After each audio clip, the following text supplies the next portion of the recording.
All right, well, processing wild plum for seed today. These are Chickasaw plums. I recently went to a patch, a big thicket with a bunch of Chickasaw plums. I made a short little video about it. You can check out if you're interested.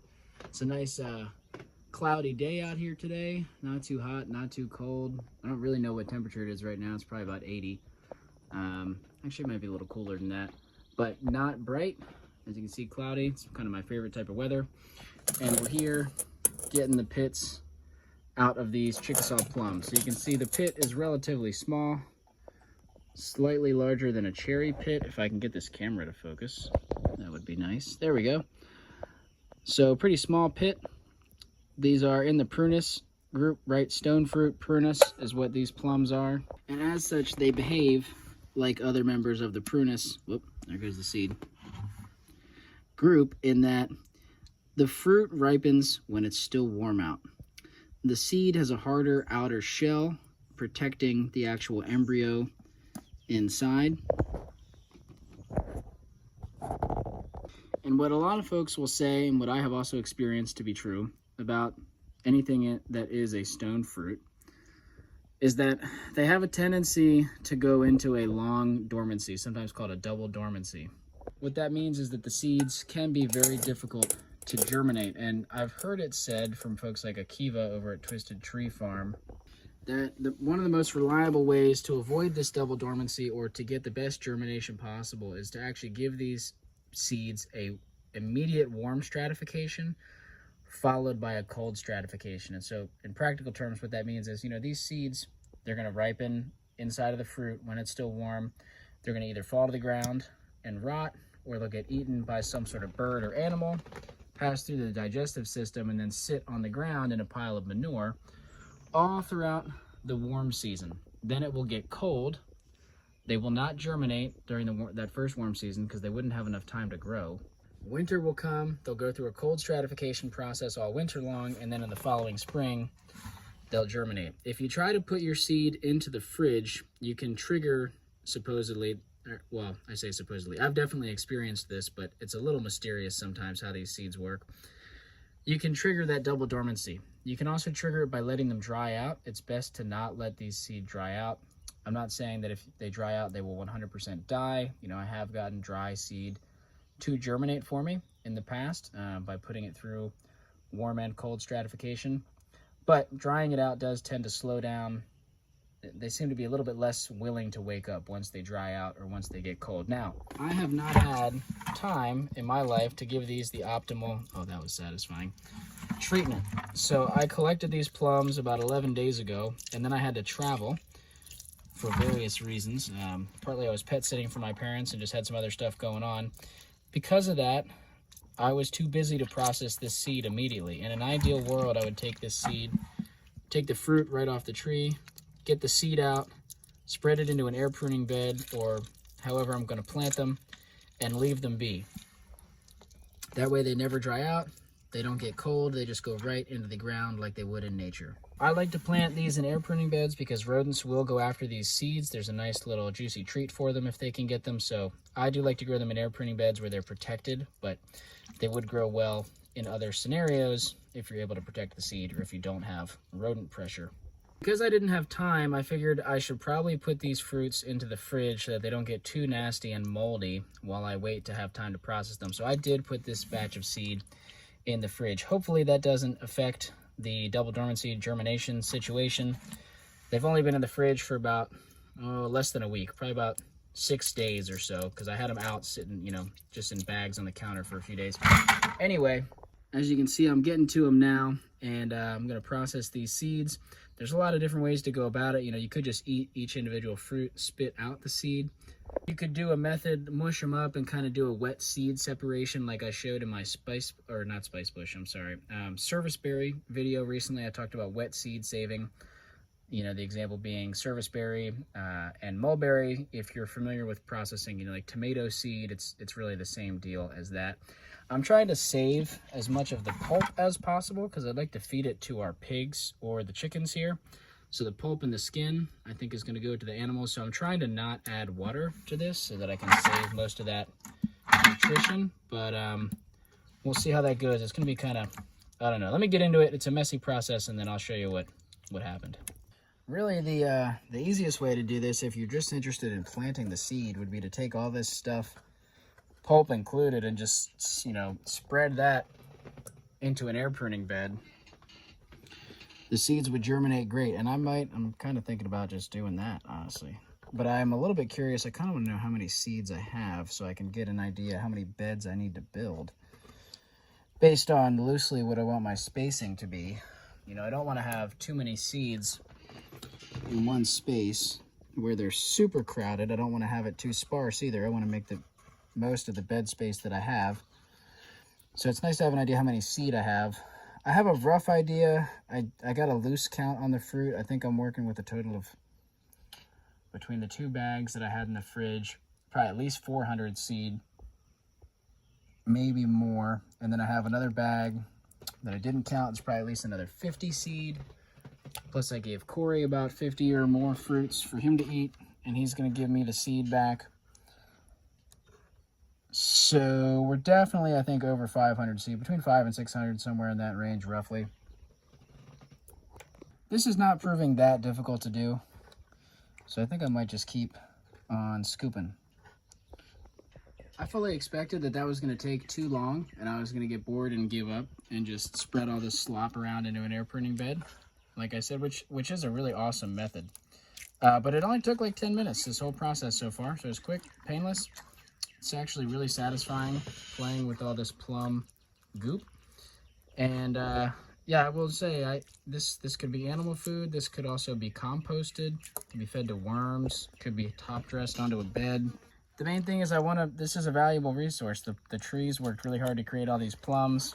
I definitely ate my fair share and enjoyed them. But yeah, we just want to make sure that this material goes to a good use and serves the next generation of life.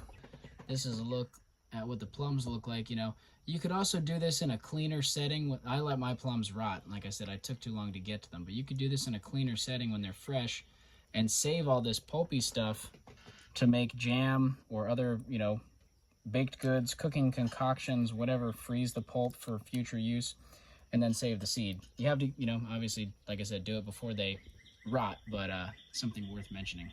In that video that I made about picking these plums a few weeks back, I mentioned that some of the plums I picked were a little bit underripe when I was picking them, just due to the time that I was able to get out to the plum patch. And this is my first year working with these fruits, but I wanted to mention that I've definitely learned now that, like other plums, they will ripen to some extent on the counter. So if you're picking them a little bit on the early side and they're still firm, you can bring them inside, stick them on the counter in a bag or container, and they will slowly ripen. You can kind of eat them at your leisure. The flesh on these is super good. I still find the skin kind of tart.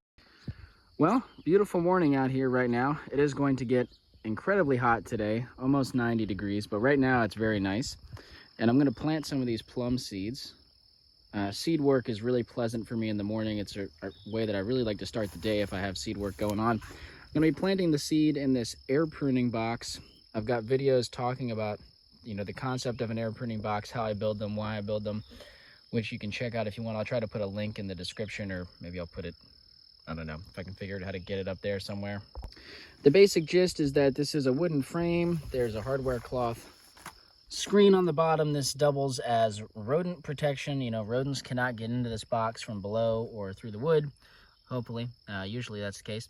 And it also allows gentle air pruning of the roots to promote healthy root systems.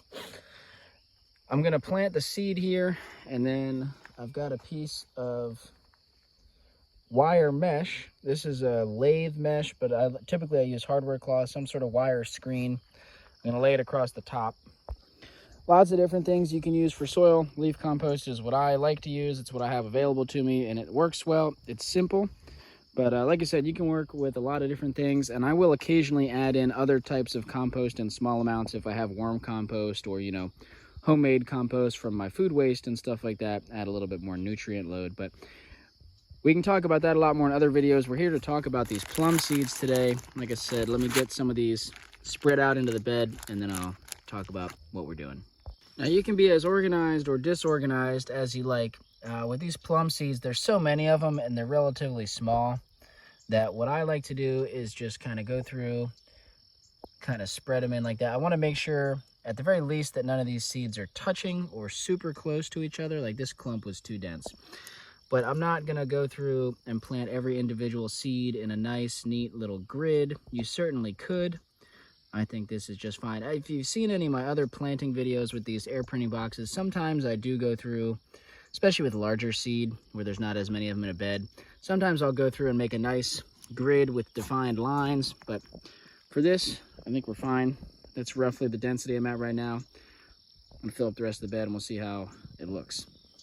So this is roughly the density that I like. You can go way more dense, you can go way less dense. You know, the general rule of thumb, the smaller the spacing in between seeds, the smaller the trees will be in their first season. And the opposite is also true. The larger the spacing between the seeds, the larger the trees can get in their first season because they have more resources, mostly water and sun.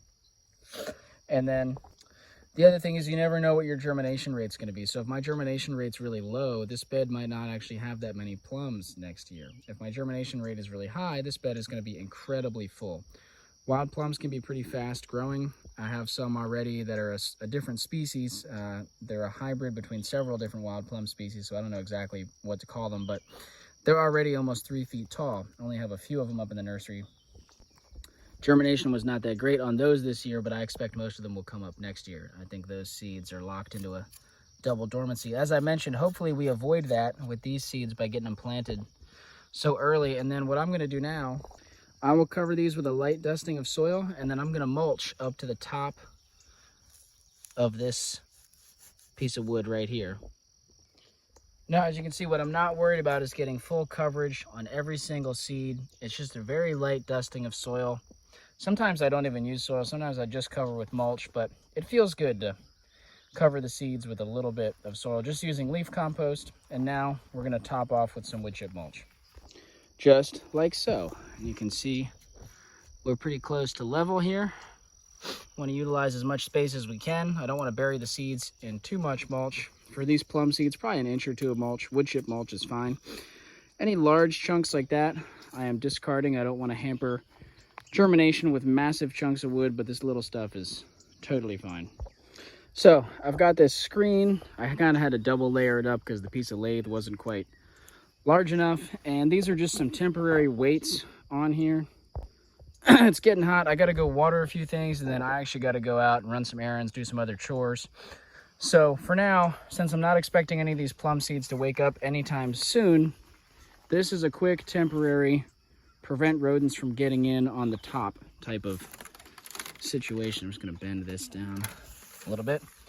And I'll have to come back and address this more later.